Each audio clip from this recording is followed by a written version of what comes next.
मेरा नाम है हरिया, मैं काम करता हूँ बहुत बढ़िया, खाता हूँ खाना और रोज गाता हूँ गाना। अरे यार, आज तो बहुत देर हो गई। इस खतरनाक जंगल को देखकर तो मेरे हाथ पैर ठंडे हो गए हैं। अगर मैं वक्त पर गांव नहीं पहुंचा तो मालिक बहुत नाराज हो जाएंगे। तभी हरिया को एक आवाज सुनाई देती है। सुनिए हरु जी। अरे, ये आवाज किसने दी? तभी हरिया को सामने कुछ दूर एक औरत खड़ी दिखाई देती है। अरे भाई, ये औरत अकेली इतनी रात को इस जंगल में क्या कर रही है? चलकर पूछना पड़ेगा। फिर हरिया अपनी बैलगाड़ी उस औरत के सामने लाकर रोक देता है और उससे पूछता है।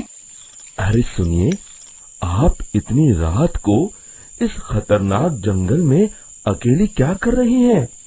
तभी वो औरत मीठी आवाज में कहती है। अरे हरु जी, आप आ गए। मैं कब से आपका इंतजार कर रही थी।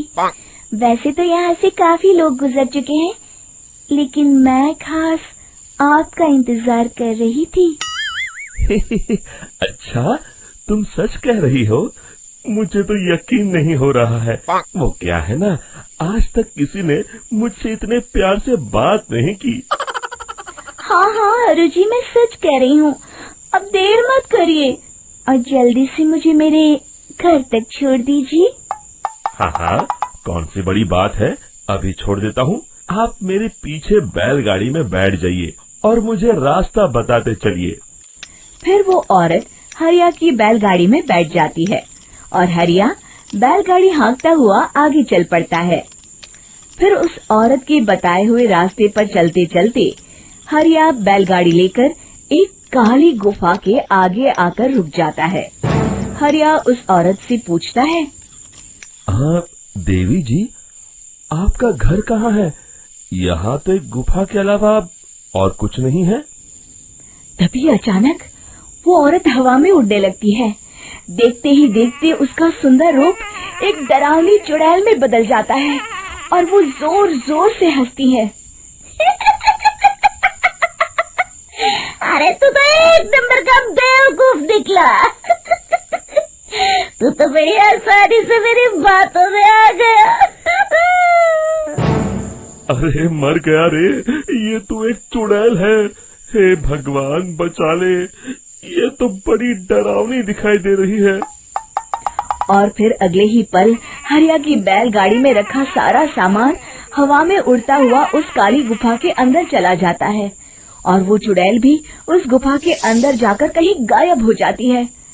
हरिया ये नजारा देख बुरी तरह घबरा और परेशान हो जाता है। अरे, ये चुड़ैल तो मेरा सारा सामान लेकर गुफा में गायब हो गई।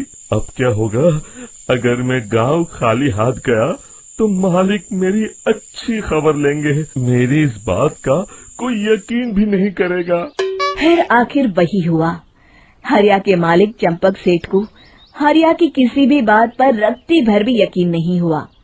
चंपक सेठ को लगा हरिया झूठ बोल रहा है और उसने ही लालच में आकर सारा सामान हड़प कर लिया है।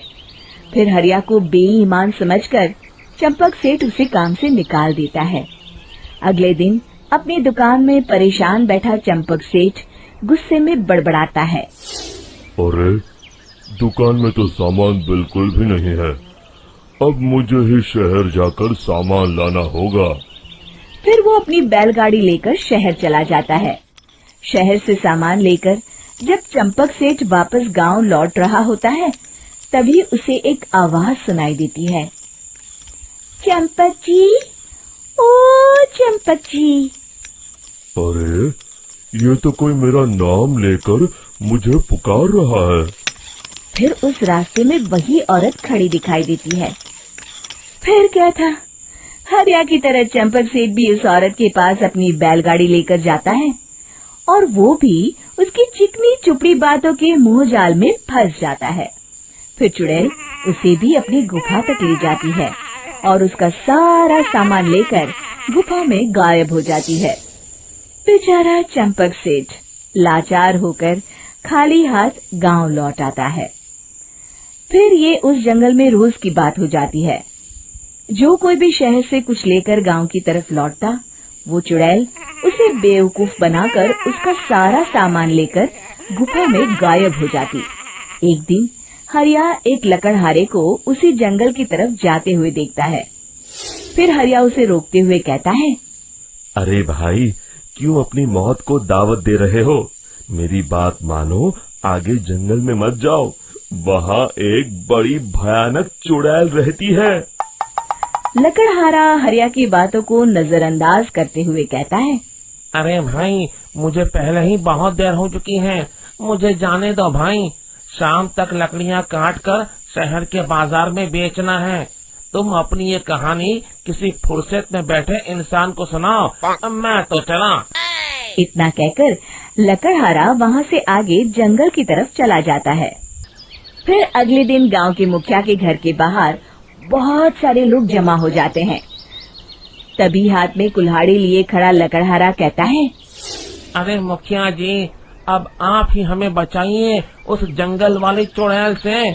हमारा सारा काम तो शहर से ही होता है। अरे मुखिया जी, उस चुड़ैल की वजह से तो मैं पूरी तरह बर्बाद हो गया हूँ। हम सबको मिलकर उस चुड़ैल का कोई इलाज करना पड़ेगा। तभी भीड़ में खड़ा वीरा कहता है, आप लोग चिंता मत करिए, कल से वो चुड़ैल किसी को नहीं लूट पाएगी।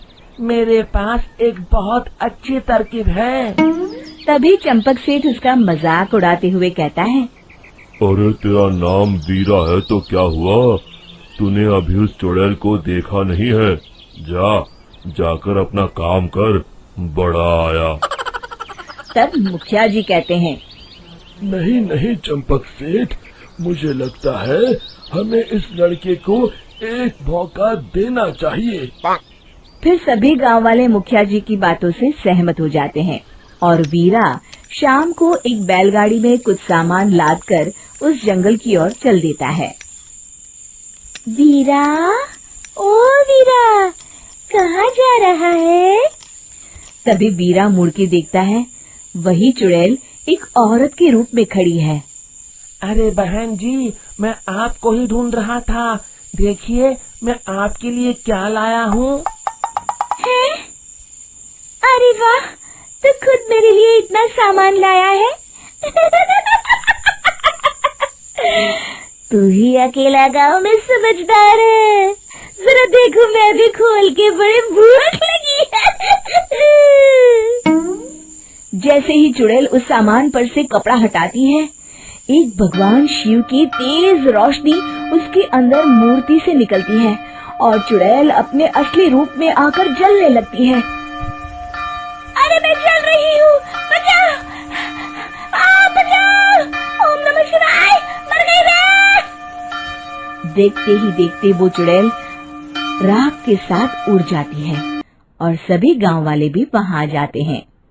शिक्षा बुराई पे सदा अच्छाई की ही जीत होती है।